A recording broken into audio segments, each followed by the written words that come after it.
If my son came to me and asked me, Dad, what should I think of for a career? I would say, try become an entrepreneur. The first shift that at least I took on when I started entrepreneurship is I won't recommend it to many people.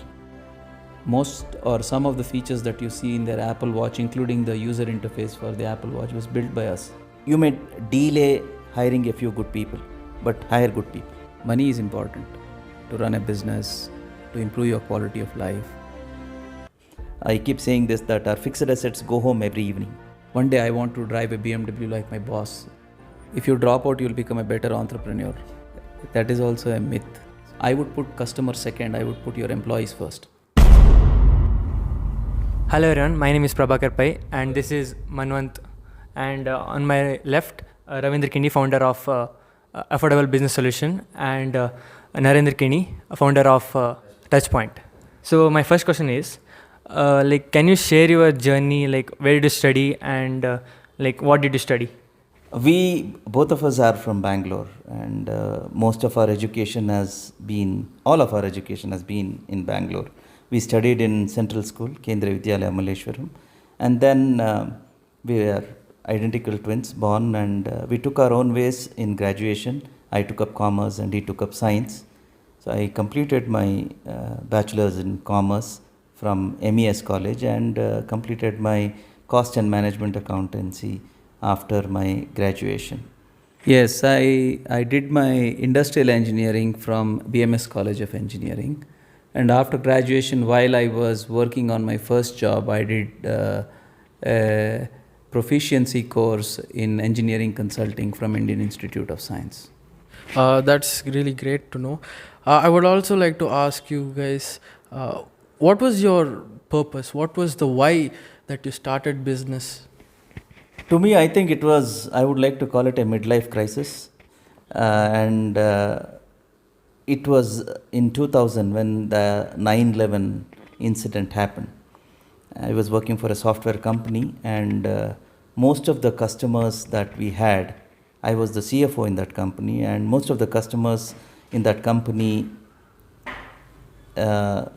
lost their lives. And overnight, I saw that the company where I was working, the top 10 customers had gone. And that's when it struck to me that it would be difficult for the company to keep me on board. And the first thing that occurred to me was, this is an opportunity for me to try something on my own.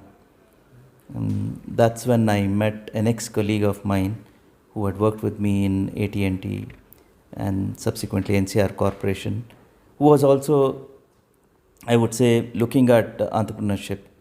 And our children were studying in the same school, and in one of the parent-teachers meeting, we met each other and checked out what's going on in our professional lives. And I said, I'm looking at starting something. He said, why don't we talk? And that's how entrepreneurship kicked in for me. I think mine was very intentional. It came to a logical point where I was running a 400 to 450 person company, and we were working on an M&A, and that got acquired. Post acquisition, they requested me to be the president of the company and relocate to Florida. I was at that time staying in California, and I was quite used to the place. And I didn't feel that I could create an impact in that organization, because post-merger, that organization was almost close to $1 billion in revenue. So I decided that this is a logical point. I think what compelled me to really get started, partly I was inspired by his step of trying to start something. That gave me a lot of courage. Most of the steps in my life I've taken because of the courage he has given. Very explicitly or otherwise, right? So I said I can do something. And second, I am a huge believer in integrating work and life. I never feel that professional life and personal life are different things. I always feel they are very integrated. I had 2 young children, When I started the company in 2004, my son was 3 years old and my daughter was 7 years old. I wanted to watch them grow in front of me, and I wanted to be available for them every step of the way. So once I decided that that is important for me, this whole entrepreneurial journey became a little more interesting. And I was blessed to have, just like him, a partner who was a friend of mine for a very long time. And his own life was out of control. He was almost on the track to become a partner with a Big Five consulting company and never was at home. He would leave on a Saturday, come back again on a Thursday, never seen his kids grow. So when I sat down and told him that's not how we should lead our 30s, he felt that he's never done anything like this and he needed the support. I said, I'll support you, let's get started. That's how we started our company. Yeah. For the audience seeing here, can you just share what does your company do briefly, very briefly? Yeah. Affordable Business Solutions is a company which is a partner of Microsoft. We provide ERP solutions on their Dynamics platform. We mostly are focused on Indian small and medium segments and operate dealing with customers in South India. We have customers today, we are 20 years into business, so we have got customers all over India and a few customers from Southeast Asia and the US. But predominantly we have been a South-focused company. So Touchpoints is what I like to call an engineering solutions company. We mostly service public sector and commercial sector, and we try to deliver engineering solutions to business problems using advanced technologies. That's mostly what we do. And we do it in one of two ways. Either undertake that whole engagement on a turnkey basis, or we deploy experts to go and take care of it. That was great answers from both of you. I felt I understood a bit more about your companies. There's a quote from William Shakespeare, Henry IV. It says, "Heavy hangs the head of those who wear the crown." Could you tell me a little bit more about the responsibilities and the burdens that a leader faces on a daily basis? The first shift that at least I took on when I started entrepreneurship is, I won't recommend it to many people that you are actually carrying a crown. That's a mistake most of us make. That I'm an entrepreneur now, I am the one responsible to run the business. So once you get it off your head that I am joining with some other people also and delivering what I want to deliver, life becomes a little more easier. Funding, financial burden, getting customers is always there. But once you set your processes in place and get the right people to follow these processes, it gets a little more lighter. More important for you when you start up entrepreneurship is having clarity of what you want to do. If that clarity is there, I think everything falls in place. But if there is no clarity and you are trying to maneuver your route and say, come what may, I want to be an entrepreneur, I don't know what I am going to do, but I want to be an entrepreneur, then I think you have deep within yourself this aspect of carrying the crown. See, the quote is good. However, that might be true for emperors, not for leaders. Right? Leadership, I believe, is all about taking people along and providing everybody an opportunity to participate in the excitement of building something. So we've never had that. The second philosophy of executing your dream work through teamwork is also how you shift from always thinking that you are the smartest in the room and it's your vision and others are helping you achieve your vision, is making it a joint vision of everybody involved. Then slowly when you expand on the team, each team member tries to become contagious with that vision, with the new one who's joining in. So you almost handed over some of those responsibility to the others. At the same time, we should not forget that they look at the founders for direction. And at that time, if you are able to provide direction in such a way that you are very clear, you don't have any confusion, and you're not ambiguous about what to do, when to do, how to do, then the team draws a great deal of confidence from you, from your clarity. And we'll discuss more later.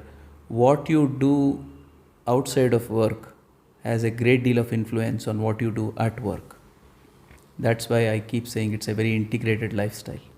During your business journey, I'm sure that you have made some mistakes. So, like, what are the 3 mistakes you have done that we should avoid as youngsters? Assuming that the business will go on and it's not going to be difficult, what happens is you overcommit. If you do not have, being a finance professional, the first mistake that most entrepreneurs commit is not having a budget in mind. Whether it is your business or you are working for a department, you should have your budget carved out very clearly, that this is what I am going to spend and this is what is going to be my overall kitty to ensure that my business takes off. Now, how do you get clarity in that? You should be very clear about which is the market segment you are addressing. Second one is hiring the right horses for the courses. If you may delay hiring a few good people, but hire good people. Most often than not, in your hurry to start a business, whoever comes in sight, you start hiring them. Right? So beggars can't be choosers type. You will wonder, I'm a startup, who will come and join me? So at least there's a person walking in for an interview, let me hire him and see what happens. You have to watch that. Third, traditionally it's a practice to give more importance to higher qualified people rather than looking at their aptitude and tenacity to be with you through the journey. This mistake we did initially, that we should hire people from reputed institutions. But quickly we realized that is not the deal maker for you. You need people who are prepared to dig deep and be with you to understand what's the business rather than throw what they have learnt and put it to practice. So if you, at least in my opinion, watch the money, hire the right people and look for aptitude of the person you are hiring, that can make a good team. I say this mostly because we are in people business, we are in software business. So I keep saying this, that our fixed assets go home every evening. You don't know how many will come back. Whereas in a manufacturing and other setup, the machinery is there. Anybody can come learn how to operate and produce goods. For us, our inventory, our fixed asset, everything goes home and then comes the next day. So it is very important for you to choose the right machinery which will come back and help you grow. Actually, most of what he said is relevant to any company, whether it is operating in the US or in India, right? If you want me to really streamline, and this is an afterthought, if I had thought this through, the dimension of the company would have been different today. Financial engineering is as important as software engineering. Most often, entrepreneurs think less about financial engineering and they believe they are in the business of software engineering and they just go think about technology, latest technology, greatest technology, latest platform and things like that. But in a service-oriented organization, smart financial engineering can keep the company running for a longer time. Number 2, we shouldn't get caught up with this ambition of the CEO and drive the company nuts. So oftentimes the technologist in the CEO's mind is ambitious about launching a product and becoming great.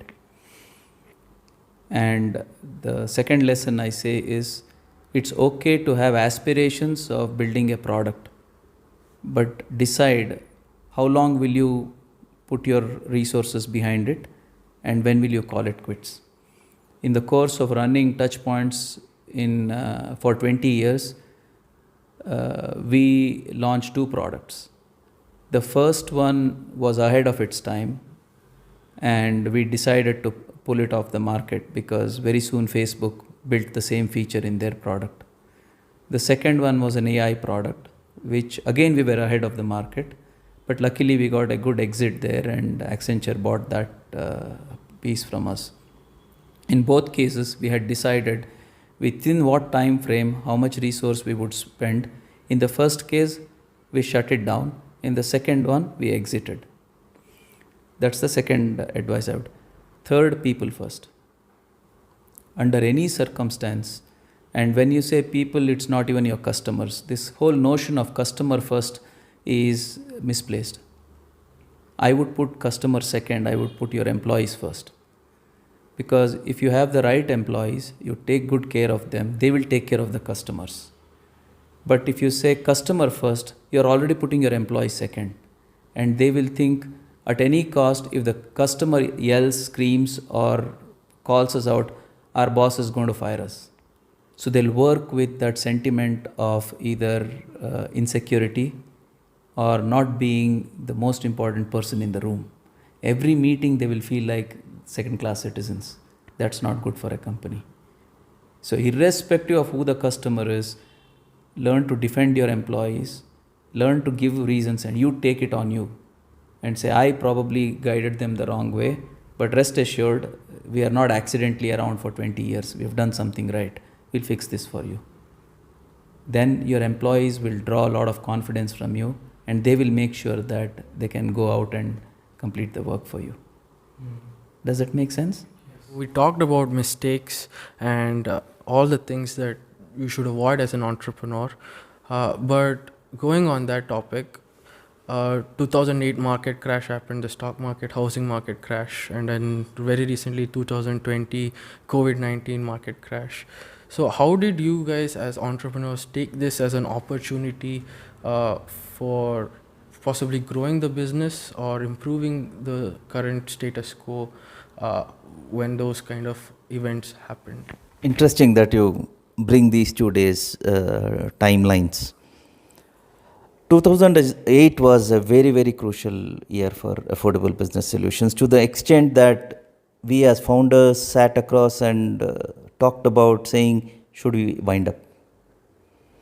Because about a year, 2007 is when we moved into a larger office and had committed huge resources in expanding our operations.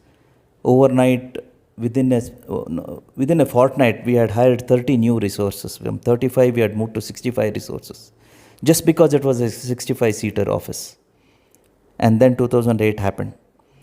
And we had committed to the landlord that we will use the office for 5 years. And it was my call. Getting the pulse of the market wrong, probably, or maybe a little more ambitious. I walked into the landlord's office and told him I'm short closing the lease. And told him I'm a first generation entrepreneur. I made a mistake. I would like you to be considerate. Lucky for me, he said, I will not charge you any penalties. And we went back to our office.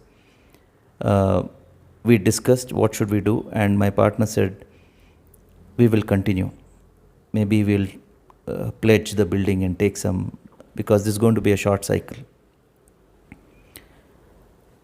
Everything fell in place within a year. COVID was I hate to use this word, but I say it was a blessing in disguise for us. Our margins grew, our revenue grew, because customer on the other side was happy to get his project delivered remotely. And for a software company, nothing can be resource hungry as sending the client, our associates to the client's place. And 6 of the customers went live remotely. We had absolutely no overheads. Everybody was working from home. No travel expenses, nothing whatsoever. And that gave a completely new twist to the organization. So much so today, even after COVID, 2 years down the line, we have got about 50% working in office, 50% still operating from home. A new business operation definition came in place, And today it is so that every employee looks at, do you allow us to work from home? So it's the way you look at it. Look at it as an opportunity, or you look at it as completely disastrous and force yourself to exit. But here was a situation where we had multinational customers, local customers, everyone working with us, and each of those projects were profitable. And that set a tone for us to look at business in a completely different dimension. And larger customers, enterprise customers, started becoming our focus.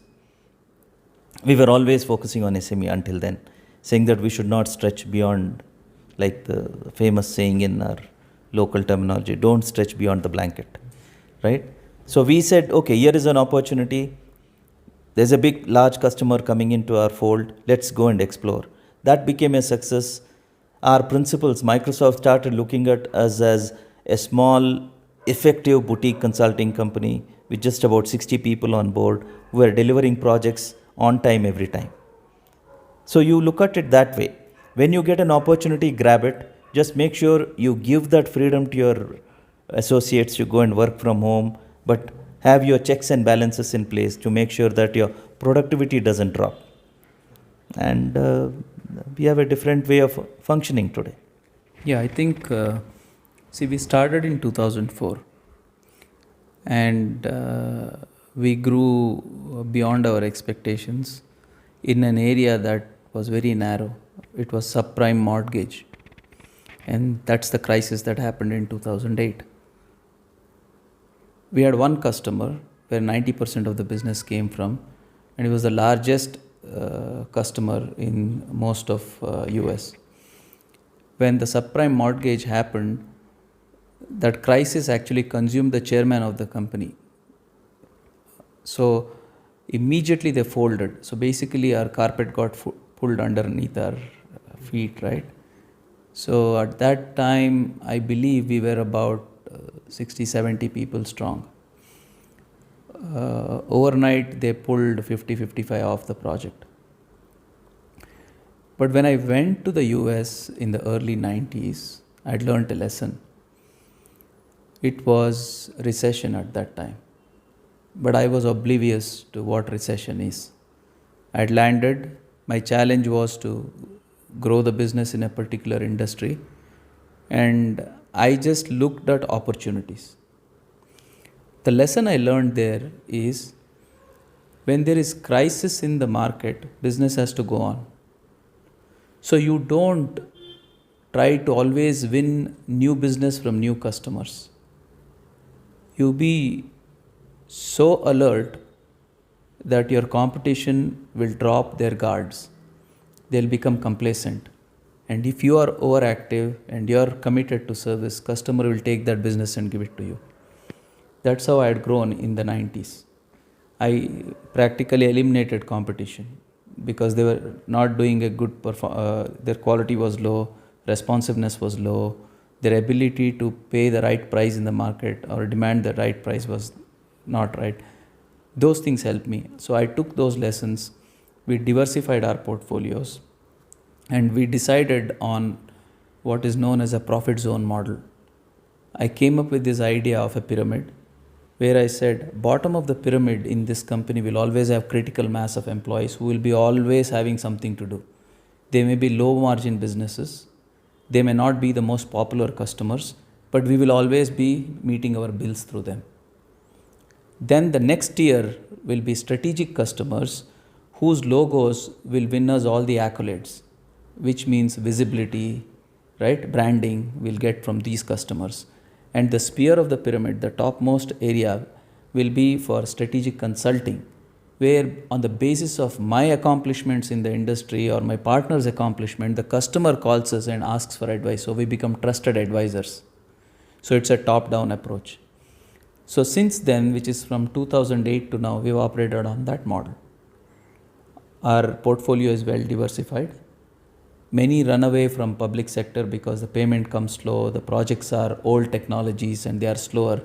We have figured out a way in which we can create a niche for ourselves and deliver emerging technologies to them. And for the commercial sector, we are always in the cutting edge. Like 2012, We had done AI work and deep data science problem solving for Apple, no less a customer.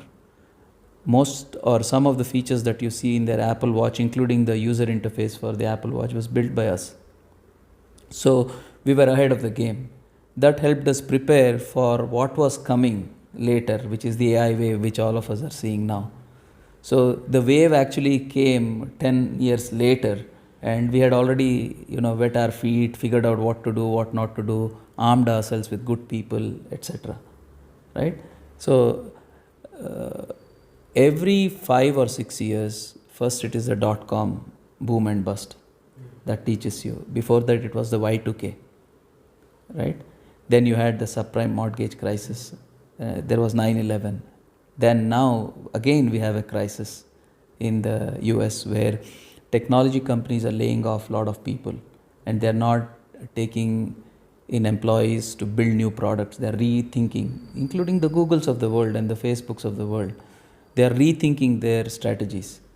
And if you panic and say, we are doomed, this business is going to be, kaput, then you won't have a stance. You have to figure out, are there supplementary avenues of revenue?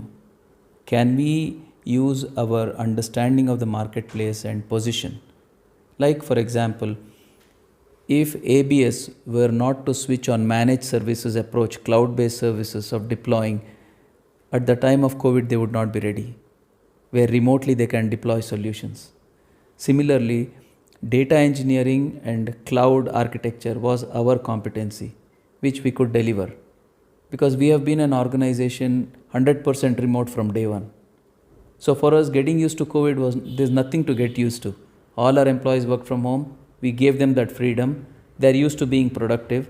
And working from home, we had developed trust in them. They had been loyal to us. Customers accepted us as that is our modus operandi.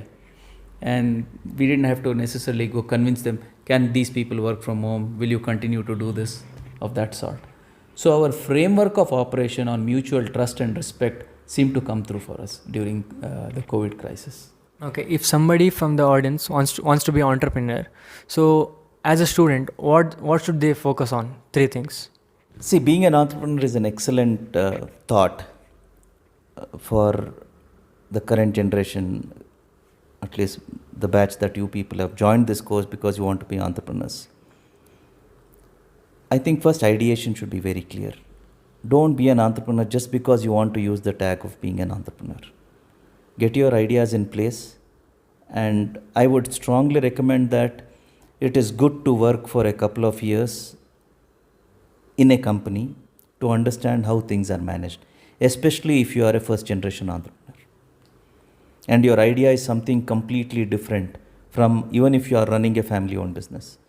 If you are starting something new which is not aligned with your family business, it's good to get into that business and understand the nuances of how it is operated.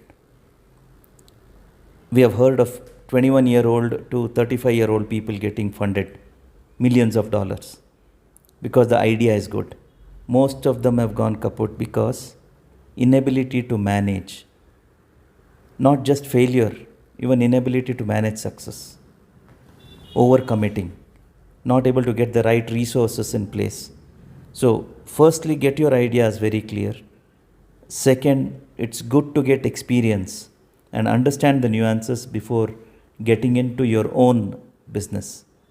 And it's perfectly fine to say, this is not working, I'm stopping it, rather than burning yourself off. Interesting that I brought this point about bottom of the pyramid and other things. Because when we started, the whole company was named Affordable Business Solution, taking C.K. Prahlad's book of Fortune at the bottom of the pyramid. Both me and my co-founder Shrikant, because we come from MNC background, customer first told us, what are you going to lose if you fail? Anybody will hire you guys. You've got such good credibility in your own areas of expertise. You will dump us and go. Okay? Once we started proving that we are here and we mean business, we are going to be here for long, they started asking, what if you start going to bigger customers? You will forget us. So these are typical challenges that you will face. But at some point in time, you have to take that call. It is not necessary sentimental. You say, here is a customer who helped me during my bad days. I am okay to lose money to him. You have to take that courage and talk to that customer and say, my overheads have gone up now. I have supported you through in your difficult times, and in my difficult times also you have supported me. But now the cost of managing a business has gone up. Those calls have to be taken, because you can't run a business purely on sentiments. It has to be balanced. So when you do something like that, an ideation ahead of time, he gave you two examples, one which failed and one which clicked. For us, seriously, as affordable, we had to keep our customers on a common platform to make it affordable to them. But once they got used, because sometimes what happens, you are ready, your environment is not ready. 2004 when we started, dial-up was running. Nobody had connectivity like the way it is today. Today, internet is ubiquitous. Everybody has it. You can confidently go and say, nothing will be in your office, but you will get access even from your home. Those days, it was very difficult. Especially what we did when everybody was running behind automobile customers, we went behind agro customers, plantations, milk farmers, right? Hybrid seeds. Unheard of automation in these areas. We took the plunge. But once we saw that plantations deep inside Kerala, you've seen plantations out there, connectivity could be established with a very slight lag. It gave us the confidence that this is the line to pursue. So sometimes it's also important to go that little bit extra, because the environment is supporting you. And you feel, yeah, I think we are getting there. And then your story starts realizing. So that's one piece which I wanted to add. Equations have changed since we started to now. I think these days you keep track of, if you drop out, you'll become a better entrepreneur, right? That is also a myth. So don't fall for it, I would say, My recommendation, if I'll answer it in a different way. If somebody were to ask me, what are 3 things you would do different? I would say I would start sooner than I did. If my son came to me and asked me, Dad, what should I think of for a career? I would say, try become an entrepreneur. The lesson I have learned is, it is just for the component of salary that you end up taking a job. And that security could set you back and make you complacent if you are not feeding the concept of entrepreneurship right from the beginning. And you can see the traits in your own lives as students. How am I able to juggle? Am I working extra hours giving tuitions? Am I doing a side job coaching somebody for something or teaching somebody something? Am I trying to sell something and get some money for my living expense, or am I taking money from my parents? These are all traits that will help you discover in yourself the entrepreneurial spirit. Entrepreneurial spirit is not just about taking risk. It is your inert nature to be able to support yourself, your ideas, your dreams and your aspirations through different routes. That is one aspect of it. The second aspect is, if you feel that you cannot succeed with your own money, don't think you can succeed by just borrowing someone else's money. The why do you want to do something is very important, more important than what you want to do. Because there is an industry trend, anybody who gets into business in XYZ areas is successful, let me also do that. It's a very simple compulsion that one gets. But the reason they are successful is the why behind it. They have more fire in their belly. As an organization, we have never lost business to established companies. Somebody who has taken business away from us is another young entrepreneur with a little more fire in his or her belly when we have been complacent. We have thought this customer will never leave us, and someone came and showed that fire saying, I can serve better. Exactly what we were in our younger days. So an organization has to keep itself young like that. So for you to become an entrepreneur, see if that fire in your belly is there, or are you just doing because someone else is doing. So these are 2-3 things that I would recommend you keep in mind. The last lesson, when you work for an organization, not always you will find a role model in your first boss or your second boss or leadership. Remember, they will teach you what not to do also. Those are also good teachers. Because when you become an entrepreneur, those lessons will remain. How not to treat people. What not to do when you go on a sales call. How not to pay your employees. Those are lessons. You just make sure you make a note and flip that whole approach so you become successful, irrespective of what the outcome of their journey was. We talked a lot about mindset and what actually makes an entrepreneur and how he should treat his employees, and also taking accountability and making sure that you're there and you're present. So I wanted to talk more about money. So Naval Ravikant once said, everyone can be rich. Could you elaborate on this, on what he meant, or does he just mean improving one's skills to a degree that everyone can be rich? Or just can you explain about that? To me, does rich mean successful? So today richness can be acquired in any which way. If you start measuring that my success is dependent on the richness that I have acquired, to me that's a first no principle. Because success definitely doesn't mean that you have gone rich personally. If I have taken the team along with me and together we have acquired some richness in knowledge, richness in wealth, richness in multiple segments, you could say, yes, I have acquired some richness along with or through my journey. But if you are measuring richness to pure wealth, to me, that alone doesn't make you a good entrepreneur. You may be able to. There are multiple fields in today's context, at least in India for sure, that you can. I have seen youngsters becoming absolutely wealthy, rich, in just one funding, but their company has gone down the dumps. You call him a successful entrepreneur or a rich entrepreneur? You decide. I don't know who Naval Ravikant is, so I can't comment on the quote. It's like saying, pen is mightier than sword. What do you think? I don't know. I've never used a sword, right? So I can't comment on a quote, so I wouldn't know that. But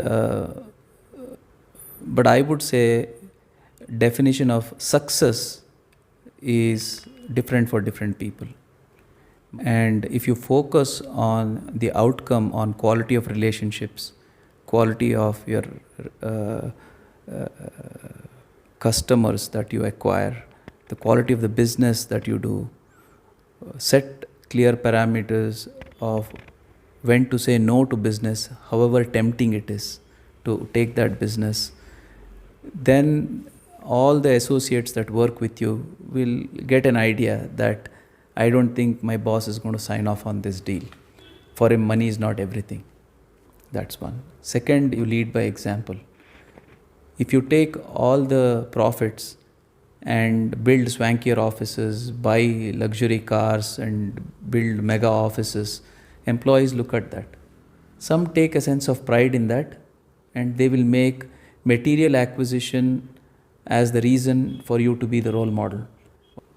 Those are though capitalistic, but they're also very short-sighted visions that youth should cultivate. Material acquisition neither defines success nor is an indicator of richness. And richness in relationships, in the quality of life that you lead, is far more important than just financial richness, if that's what you alluded to. Thank you both. You guys gave a really humbling redefinition of the meaning of an entrepreneur. Completely different from the personal gurus, personal finance gurus, and all the self-help gurus across the internet. And just again, thank you very much for your time. for giving this interview. Pleasure. Thank you so much for your time. I learned a lot from this, and even of course, the audience also learned. So thank you for adding value to our life also. Welcome.